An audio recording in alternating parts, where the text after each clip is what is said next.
কয়েকদিন আগে কলিকাতায় কোনো একজন খেলোয়াড় এসেছিল, জানেন? দুনিয়ার মানুষ তার পিছনে ছুটছে, তার পছন্দ তার কাছে, আমি ইখতিলাফে যাচ্ছি না, তবে আমাদের কাছে ওদের দাম ছিঁড়া জুতোর থেকেও কম। একদম অতি সত্য কথা বলছি, অতি সত্য কথা বলছি। কেন? ওদের দ্বারা সমাজে নেশা বাড়ছে, ওদের দ্বারা সমাজে বিহায়াপনা বাড়ছে, ওদের দ্বারা উলঙ্গপনা রেপ বাড়ছে, ওদের দ্বারা সমাজের কোন গরিবের কোন কল্যাণ হয় না, ওদের দ্বারা সমাজে কোন সভ্যতা, জাস্টিস, ইনসানিয়াত আসে না, ইনসাফ আসে না। যে মানুষের দ্বারা সমাজে ইনসাফ, ইনসানিয়াত আসে না, তাদেরকে আমরা ছিঁড়া জুতোর থেকেও মূল্য কম দিই। কিন্তু যার ভালোবাসা তার কাছে, আমি তাদের উপরে আঘাত করছি না, কারো প্রেমে আঘাত করছি না, কিন্তু এটা বুঝাতে চাইছি কেন এ উম্মতে মুহাম্মাদি তোমরা কার নেশায় ছুটছো, কাদের পিছনে ছুটছো? কিছুদিন আগে অনেক বড় বড় খেলোয়াড় ছিল যাদের লোক নামই ভুলে গেছে, যাদের খেলা কেউ দেখতেও যায় না, যাদের সঙ্গে সেলফি তোলার আর কেউ নেই, তারা এলে কেউ গুরুত্বও দেয় না। আজকে যার গুরুত্ব দিচ্ছে, কাল তার দশা কিন্তু ওই বিগত বড় খেলোয়াড়ের মতনই হবে।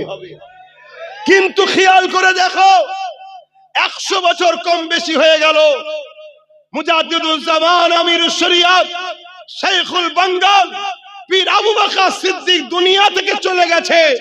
বেঁচে থাকা অবস্থায় তার পিছনে তো জনসমুদ্র ঘুরেছে। 100 বছর চলে যাওয়ার পরেও যত নতুন নতুন ছেলে দুনিয়ায় আসছে, শুধু মুসলমান নয়, নেতা কেতা সবাই আবু বকর, আবু বকর, আবু বকর দাদা হুজুরের জন্য ছুটছে। জোরে বলুন সুবহানাল্লাহ, আরো জোরে বলুন সুবহানাল্লাহ। আল্লাহু আকবার, আল্লাহু আকবার। হে যুবক, বোঝো, বোঝো দাদা হুজুর কেন, তার জন্য মানুষ আজও পাগল। ব্রিটিশরা পর্যন্ত তাকে সম্মান করতে বাধ্য হয়েছিল, কেন? তিনি মুহাম্মদ রাসূলের গোলাম ছিল। জোরে বলুন সুবহানাল্লাহ, আরো জোরে বলুন। এই আব্বাস সিদ্দিকী তোমাকে একটাই রাস্তা দেখাচ্ছে, দাম যদি বাড়াতে চাও আমিনার লালের কাছে বিক্রি হও। এ দুনিয়া কি জিনিস, লৌহ কলম সব কিছু, ফেরেশতা জিবরাইল, মিকাইল, ইসরাফিল সব তোমার খাদেম হয়ে যাবে। জোরে বলুন সুবহানাল্লাহ। হ্যাঁ, এত বড় কথা বলে যাচ্ছি, তোমার বিপদে সবাই তারা আসবে, তোমার সাথ দেবে। কেন? তুমি তাদেরও নেতা, মুহাম্মদ সাল্লাল্লাহু আলাইহি ওয়াসাল্লামের গোলাম। চাই আমার রসুলের হও যুবক। এ দুনিয়া তোমাকে রসুল থেকে সরাতে চাইছে, আমি আব্বাস সিদ্দিকী তোমাকে রসুলের সাথে জুড়তে চাইছি। বোঝো আমার ভাইয়েরা, চলে আসো আর একটুখানি পিছিয়ে যাই।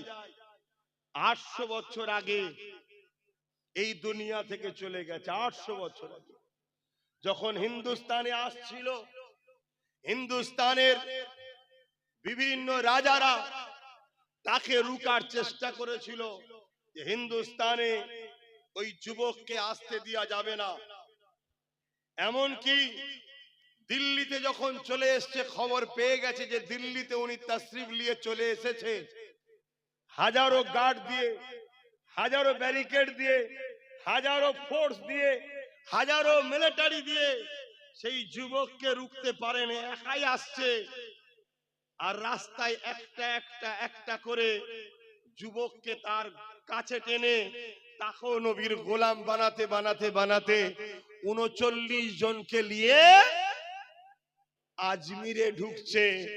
যে আমার তোমার সবার সুলতান, সবার বাদশাহ, গরিবে নওয়াজ মঈনুদ্দিন আজমিরি, যাকে রুখার জন্য পৃথ্বীরাজ হাজারো সৈন্য লেগিয়েছিল, আজমিরে কমসে কম ঢুকতে দেব না, কিন্তু তাকে রুখতে পারেনি।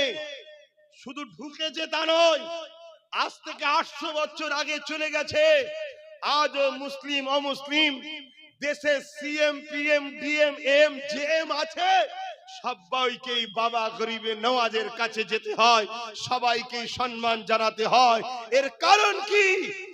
তিনি মোহাম্মদ রসুলের গোলাম ছিল, তাই আজও দাম বাড়ছে। জোরে বলুন সুবহানাল্লাহ, আরো জোরে বলুন আল্লাহ আল্লাহ। কোনদিন শুনেছেন গরিবে নামাজের দরবারে প্রচুর ভিড় হওয়ার জন্য লোক এত টাকা খরচ করে গিয়েছে, ঢুকতে পারেনি বলে বোতল ফোতল ছুঁড়েছে? কোনদিন শুনেছেন জলসা মাহফিলে ভিড় হওয়ার দরুন আব্বাস সিদ্দিকী তো জলসা বন্ধ করে দিতে বাধ্য হয়েছে, মানুষ মরে যাবে, তার জন্য কেউ ঢিল পাটকেল বোতল ছুঁড়েছে? না, কারণ এখানে যারা আসে তারা ডিসিপ্লিন ওয়ালা আসে। এখানে যারা আসে আমিনার লালের জন্য আসে, আব্বাসের জন্য আসে না।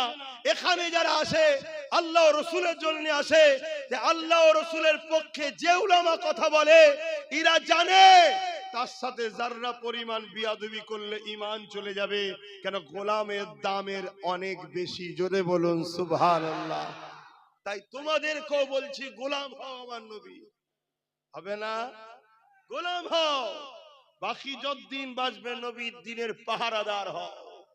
আমার নবী পাকের গোলামি যারা করেছে যুগে যুগে তাদের দাম আল্লাহ পাক এত বাড়িয়েছে, আজও তাদের মর্যাদা পৃথিবীর জমিনে সোনালী অক্ষরে লেখা আছে। হাবশি দেশের একটা কালো যুবক, কি না আপনারা সবাই জানেন, দেখুন শুধু বলেছি হাবশি দেশের কালো যুবক, সবাই বলছে বেলাল।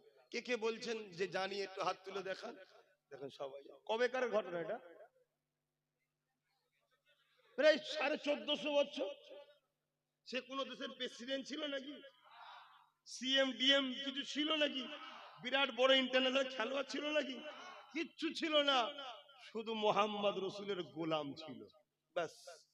1450 বছর আগে সৌদির বুকে যাও, আজও সৌদি হুকুমতকে আফ্রিকান মানুষদের ঘরে আলাদা মর্যাদা দিতে হয়, কেন এরা বেলালের উত্তরসূরি, বেলালের বংশের লোক, তাই তাদেরকে আলাদা সম্মান দিতে হয়। জোরে বলুন সুবহানাল্লাহ। ভাবতে পারছেন? শুনছো তো আমার কথা, বুঝছো তো ভাই? তুমি যদি নিজের সম্মান বাড়াতে চাও, মূল্য বাড়াতে চাও, দাম যদি বাড়াতে চাও, একটাই জায়গা রসুলের গোলাম হও। নাই আমার দেশে কত প্রধানমন্ত্রী ছিল, তাদের কোন দাম নাম গন্ধ চর্চা কিছু আছে? জোরে বলো। অথচ হাবশি দেশের বেলালের চর্চা